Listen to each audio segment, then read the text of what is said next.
Hello everyone, आज हम लोग डिस्कस करने वाले हैं सरफेस एरिया एंड वॉल्यूम। ये कम्प्लीटली फार्मूला बेस्ड चैप्टर है, लेकिन इसमें फार्मूला से ही क्वेश्चन आते हैं। बट कभी कभी आपको फार्मूला के जरिए कॉन्सेप्ट पूछ लिया जाता है।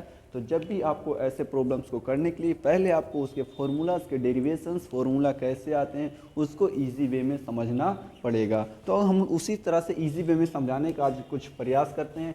हम लोग समझते हैं पहले क्यूबॉइड को, देन किसी दूसरे समझेंगे क्यूब को। तो जब हम लोग क्यूबॉइड को समझेंगे तो हम लोग जानते हैं क्यूबॉइड का शेप कुछ इस प्रकार से होता है।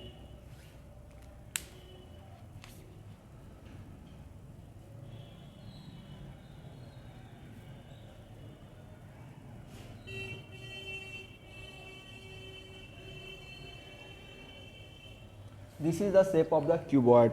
Here we can see there is a rectangle. अगर हम लोग समझना चाहें तो ये एक रेक्टेंगल है और इसी रेक्टेंगल के ऊपर there are so many rectangles रखा हुआ है और ये बन गया क्यूबॉइड। यानी एक रेक्टेंगल के ऊपर अगर हम लोग बहुत सारे रेक्टेंगल्स को रखेंगे तो ये बहुत सारे रेक्टेंगल्स हमें क्या बना कर दे देंगे, क्यूबॉइड बना कर दे देंगे। तो जब हम लोग बात करते हैं इसके एरियाज़ की, इसके वॉल्यूम्स की, तो वॉल्यूम क्या हो जाता है फॉर द रेक्टेंगल। वॉल्यूम की बात करेंगे तो वॉल्यूम जो होगा volume of cuboid and that is equals to area of the base into height। जब भी आपको वैसे फिगर्स का एरिया वॉल्यूम निकालना है, वैसे फिगर्स का वॉल्यूम निकालना है जो सिमिलर हो, यानी एक फिगर पे दूसरा फिगर तीसरा इस तरह से अगर ओवरलैप्ड हो, तो for such kind of cases हम लोग जब भी वॉल्यूम निकालते हैं तो एरिया ऑफ द बेस निकालते हैं, जो भी सिमिलर है उसका बेस निकालते हैं और वो कितनी टाइम से कितनी हाइट तक वो हाइट मल्टीप्लाई कर देते थे। आफ्टर दिस हम लोग जानते हैं दिस इज अ रेक्टेंगल और रेक्टेंगल का एरिया होता है लेंथ इनटू ब्रेथ और height is the H. Finally we have the formula LBH। तो इस तरह से हम लोग सिंपली वॉल्यूम निकाल सकते हैं किसी भी क्यूबॉइड के लिए। अगर LBH की बात करें तो ये हमारा L होता है, ये B होता है and this is the height, क्योंकि इसी को हमने n टाइम्स रखा है। This is the volume of cuboid. अब जब भी हम लोग यहाँ पे LBH को मल्टीप्लाई कर रहे हैं तो ये लेंथ है, ये ब्रेथ है, हाइट है, इट इज़ द मेजरमेंट। अगर ये मेजरमेंट है तो इसके साथ कुछ यूनिट्स रहेंगे, ये यूनिट्स जो रहेंगे उसके यूनिट्स भी क्या होंगे, मल्टीप्लाई होंगे। तो ये देख सकते हैं अगर यहाँ पे मीटर, सेंटीमीटर या वट एवर जो भी यूनिट्स आने वाले हैं, तो ये मीटर, ये मीटर, ये मीटर, ये यूनिट्स 3 टाइम्स मल्टीप्लाई हो रहे हैं। तो जब भी 3 टाइम्स यूनिट मल्टीप्लाई होंगे तो इसका भी यूनिट आता है। तो जब भी वॉल्यूम की बात करते हैं तो ये हो जाता है क्यूबिक यूनिट्स। क्यूबिक यूनिट्स इसलिए आता है क्योंकि इसके यूनिट्स भी आपस में क्या होते हैं, मल्टीप्लाई होते हैं। द नेक्स्ट थिंग जो हम लोग इसके बारे में कैलकुलेट कर सकते हैं वो इसका सरफेस एरिया।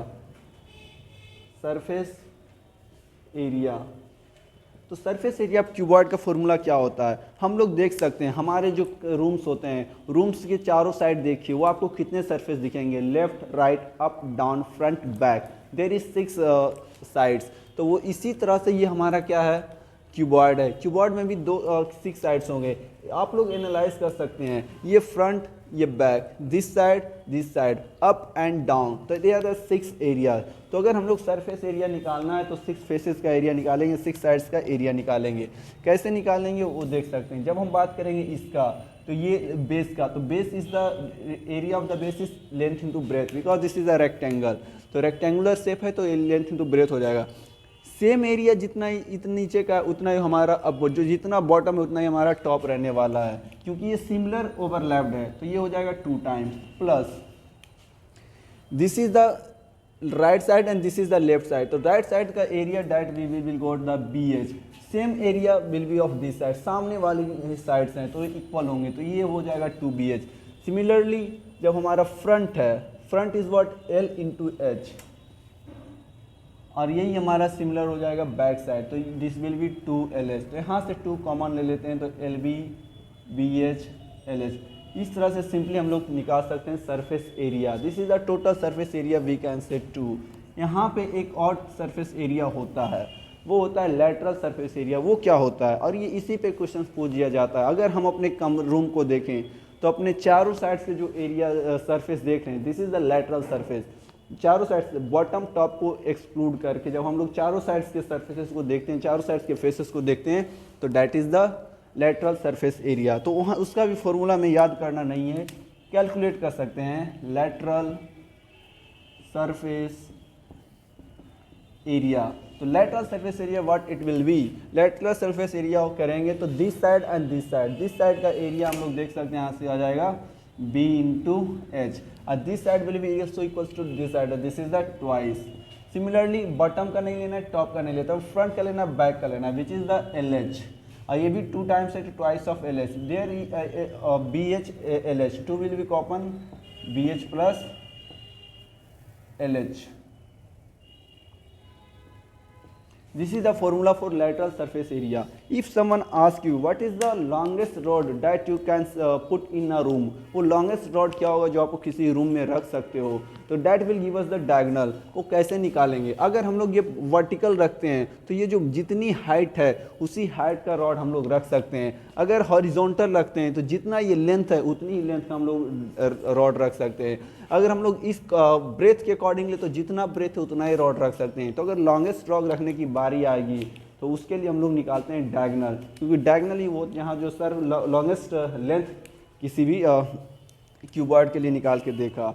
आप लोगों ने देखा होगा रेक्टेंगल, रेक्टेंगल में भी हम लोग जानते हैं from one corner to another corner, this is the diagonal. और इस डायगोनल को निकालने के लिए हमारे पास बहुत ही सिंपल फॉर्मूला है बाय द पाइथागोरस।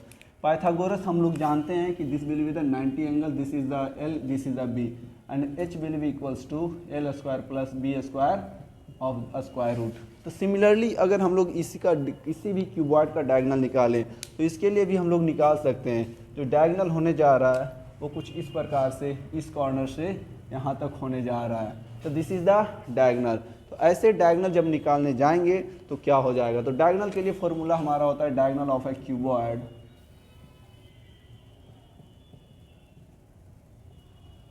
ये हो जाता है square root of L square plus B square plus H square.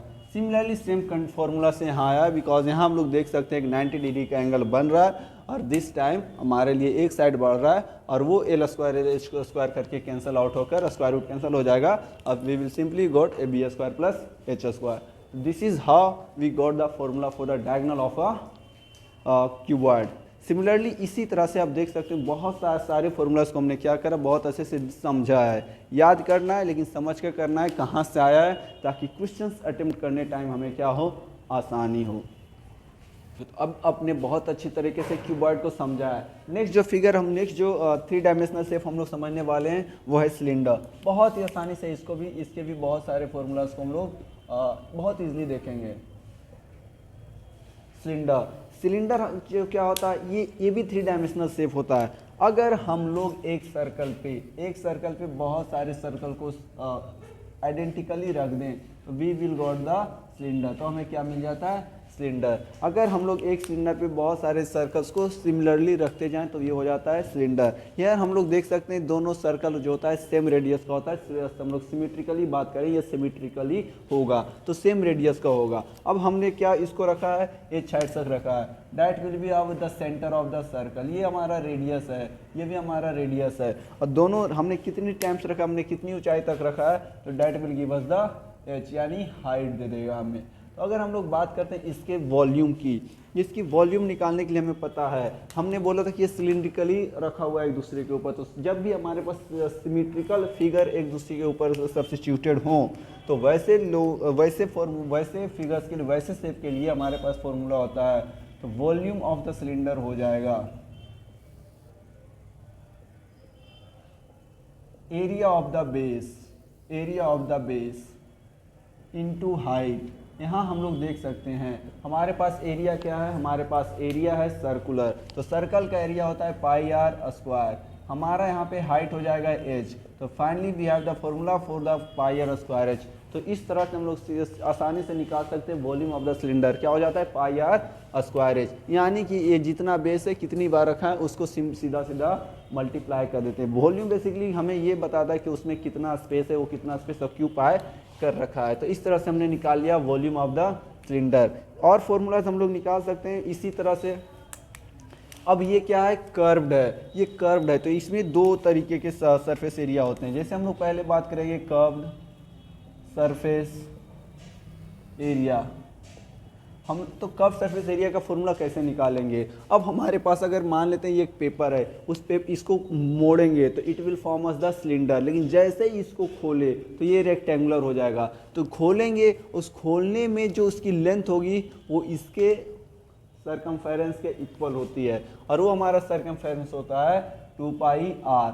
2πr और 2πr कितने टाइम्स होगा, उसकी हाइट हो जाएगी h टाइम्स, तो 2πrh। तो यहाँ से हम लोग फॉर्मूला निकाल सकते हैं 2πrh, curve surface area of the cylinder. तो curve surface area of the cylinder के लिए फॉर्मूला हमारा हो गया 2πrh। तो कैसे निकालेंगे कर्व सरफेस एरिया का फॉर्मूला, हम लोग क्या देखना है कि ये पेपर लेना है, पेपर को ऐसे फोल्ड करना है, इस पेपर को फोल्ड करेंगे तो सिलेंडर बनेगा। जैसे हमने उस पेपर को खोला ये रेक्टेंगुलर हो गया, और रेक्टेंगल का एरिया निकालना हम लोग जानते हैं L × B। तो यहाँ से लेंथ हमारा दे देगा उसके बेस का सरकमफेरेंस, क्योंकि खोलना इसे, जस्ट सपोज कीजिए इसको बीच से हमने ऐसे खोला है, तो क्या कुछ ये ऐसा शेप हमें नहीं दे देगा, और ये शेप हो जाएगा 2πr, और ये हमारा है h। तो फॉर्मूला कर्व सरफेस एरिया हो जाएगा 2πrh। तो दिस इज हाउ हम लोग फॉर्मूला को डिस्कस कर सकते हैं बिना रटे हुए, बिना याद किए हुए। अब होता है टोटल सरफेस एरिया। तो टोटल सरफेस एरिया कुछ नहीं है।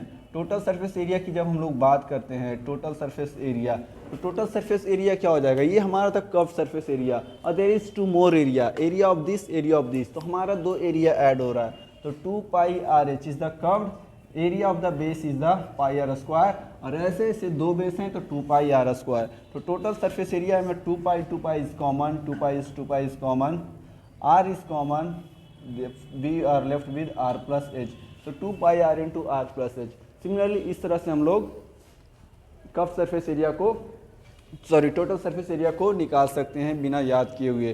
तो जब भी आपको सरफेस एरिया एंड वॉल्यूम का क्वेश्चंस करने हैं, फॉर्मूलाज याद करने हैं, तो इस तरह से याद करना है ताकि वो हमारे माइंड में बने रहे कि किस तरह से फॉर्मूलाज आते हैं, किस तरह से फॉर्मूलाज वर्क करते हैं, ताकि जब भी आप ऐसे कीजिएगा तो आपको कॉन्सेप्ट बनाने में बहुत ही आसानी होगी। तो नेक्स्ट वीडियो में हम लोग बात करेंगे होलो सिलेंडर की, कोन की, राइट सर्कुलर कोन की एंड स्फीयर की। Thank you.